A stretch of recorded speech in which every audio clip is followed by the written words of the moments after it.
Students, एडुविला point channel में आपका स्वागत है। आज हम करेंगे क्लास 6 के एसएसटी हमारे अतीत भाग 1 की वर्कशीट नंबर 37।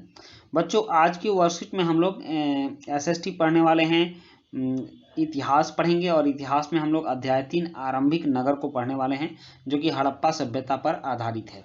लेकिन वर्कशीट शुरू करने से पहले मैं आपको बता दूं कि अगर आपने चैनल को सब्सक्राइब नहीं किया है तो सबसे पहले चैनल को सब्सक्राइब कर लेंगे और हमारे डिस्क्रिप्शन बॉक्स में जाएंगे तो हमारा न्यू चैनल है एक रहस्य चालीसा, उसमें आपके लिए बहुत अच्छी अच्छी रहस्यमयी कहानियां हैं। आप उस चैनल को भी सब्सक्राइब कर देंगे। तो चलिए शुरू करते हैं आज की वर्कशीट। और आज की वर्कशीट में हम लोग अध्याय 3 आरंभिक नगर के बारे में जानेंगे। आपने हड़प्पा सभ्यता के बारे में पढ़ा होगा कि 1921 में जब रेलवे की खुदाई हो रही थी तब एक अंग्रेज अधिकारी थे और उनके साथ दयाराम साहनी और अखालदास बनर्जी थे। इन लोगों ने जब जमीन का सर्वे करना शुरू किया तो जंगलों में एक पुरानी सभ्यता मिली। इस पूरे क्षेत्र में देखिए, इतने बड़े क्षेत्र में यह फैली हुई सभ्यता थी जिसमें सिंधु नदी के किनारे, ये देखिए, यहाँ मोहनजोदड़ो मिला था, यहाँ धौलावीरा मिला था, यहाँ सुत का गेंडोर था, चन्हुद्रो था, धौलावीरा यहाँ है और सुरकोटरा है, यहाँ पर कालीबंगा है, यहाँ हड़प्पा है और यह हड़प्पा रावी नदी के किनारे है। इस चीज को आप हमेशा याद रखिएगा। तो यह काफी पुरानी सभ्यता, आज से करीब 4700 पहले के नगर मिले थे और बहुत ही यह सुव्यवस्थित नगर थे। इनके बारे में हम लोग आगे वर्कशीट में जानेंगे। हड़प्पा संस्कृति भारत की सबसे प्राचीन सभ्यता है। मतलब यह जो सभ्यता, यहाँ के जो लोग हैं, भारत के सबसे प्राचीन लोग यहीं के हैं। हड़प्पा शहर का अधिकांश भाग रेलवे लाइन निर्माण के कारण नष्ट हो गया था। इन शहरों का निर्माण लगभग 4700 साल पहले हुआ था। जब रेलवे का निर्माण हुआ तो इसके बीच से गुजरा था, तो यह बहुत रेलवे लाइन की वजह से इसको क्षति पहुंची थी। ये नगर आधुनिक पाकिस्तान के पंजाब और सिंध प्रांतों, भारत के गुजरात, राजस्थान, हरियाणा और पंजाब प्रांतों में मिले हैं। मतलब इसी क्षेत्र में, पंजाब और हरियाणा वाले क्षेत्रों में, गुजरात वाले क्षेत्रों में इसका फैलाव था। इन सभी स्थलों में पुरातत्वविदों, मतलब जो पुरानी बातों को जानते हैं, को अनोखी वस्तुएं मिली, जैसे मिट्टी के लाल बर्तन जिन पर काले रंग के चित्र बने थे, जिसको कि लाल मृदभांड बोलते हैं। पत्थर के बाट मतलब तौलने वाला जो बटखरा होता है, उसको हम लोग क्या बोलते हैं, 1 kg, हाफ kg, ये सब का जो बाट होता है। तो बाट, मुहरे मिली थी, मन के मतलब मोतियों के दाने मिले थे, तांबे के उपकरण मिले थे और पत्थर के लंबे ब्लेड आदि मिले थे। बहुत सारी चीजें मिली थी। वहां से चावल का अवशेष प्राप्त होता है, जूते हुए खेत के बारे में जानकारी मिली थी। तो इन सब से पता चलता है कि उस समय के लोग भी इन सभी अनाजों को पैदा करते थे। और वहां के नगरों की जो विशेषता थी, इन नगरों में से कई को 2 या उससे अधिक हिस्सों में विभाजित किया गया था। प्रायः पश्चिमी भाग छोटा था लेकिन ऊंचाई पर बना था और पूर्वी हिस्सा बड़ा था। मतलब कि इसका जो पूर्वी हिस्सा था यह इस प्रकार का त्रिकोणमितीय था। पूर्वी हिस्सा चौड़ा था, ऐसा नहीं होगा, पूर्वी हिस्सा ऐसा होगा,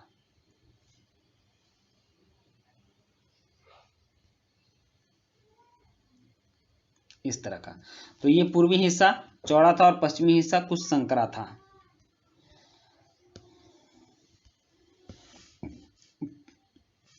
लेकिन यह निचले इलाके में बना था। ऊंचाई वाले भाग को पुरातत्वविदों ने नगर दुर्ग कहा है। मतलब कि यहाँ 2 तरह के नगर होते थे और निचले हिस्से को निचला नगर कहा जाता है।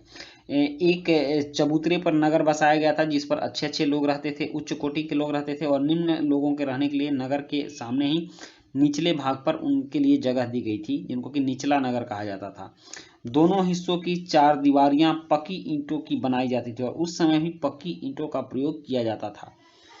कुछ नगरों के नगर दुर्ग में कुछ खास इमारतें बनाई गई थी। कहीं कहीं के नगर दुर्ग में कुछ विशेष इमारत थी, जैसे मिसाल के तौर पर मोहनजोदड़ो में खास तालाब बनाया गया था जिसे पुरातत्वविदों ने महान स्नानागार कहा। वहां नगर के बीच में एक खास बहुत बड़ा तालाब था जिसको कि स्नानागार कहा गया है और उसके बगल में छोटी छोटी कोठरियां भी बनी थी बच्चों, जिसमें कि लोग नहाने के बाद शायद अपने कपड़ों को बदलने के लिए जाते होंगे। शायद यहाँ विशिष्ट नागरिक विशेष अवसरों पर स्नान किया करते थे।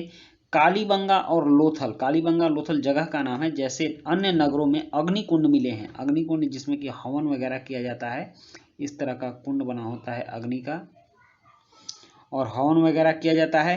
हड़प्पा, मोहनजोदड़ो और लोथल जैसे कुछ नगरों में बड़े बड़े भंडार गृह मिले हैं, मतलब अनाजों के भंडार गृह मिले हैं।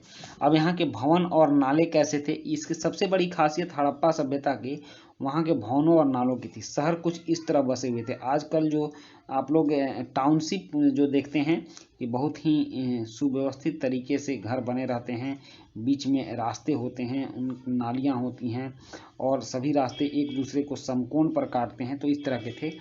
इन नगरों के घर आमतौर पर 1 या 2 मंजिले होते थे। घर के आंगन के चारों ओर कमरे बनाए जाते थे।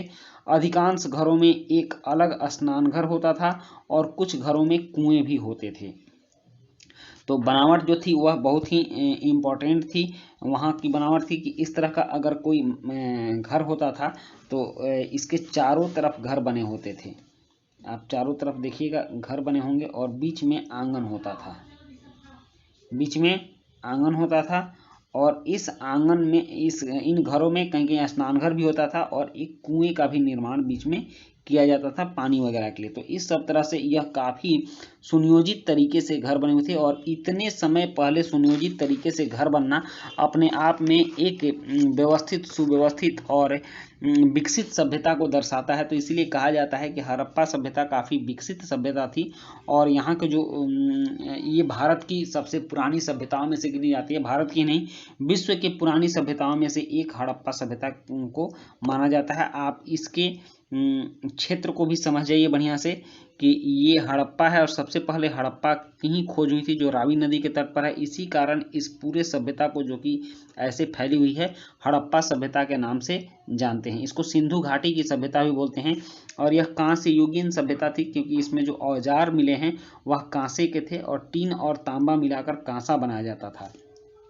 तो इस तरह से इसकी बहुत खासियत होती थी। अब यहाँ कुछ प्रश्न हैं, जैसे कि प्रश्न 1 है, हड़प्पा काल के नगरों का निर्माण कब किया गया था और हड़प्पा के नगरों के अवशेष किन स्थानों पर मिले हैं? हड़प्पा काल के नगर किन 2 भागों में विभाजित होते थे? तो चलिए इन प्रश्नों के उत्तर करते हैं। यहाँ प्रश्न 1 है, हड़प्पा काल के नगरों का निर्माण कब किया गया था? तो उत्तर है, हड़प्पा काल के नगरों का निर्माण 4700 साल पहले किया गया था। उसके बाद प्रश्न 2 है, हड़प्पा के नगरों के अवशेष किन स्थानों पर मिले हैं? तो इसका उत्तर है, हड़प्पा के नगरों के अवशेष पाकिस्तान के पंजाब और सिंध प्रांतों में, भारत के गुजरात, राजस्थान, हरियाणा और पंजाब प्रांतों में मिले हैं।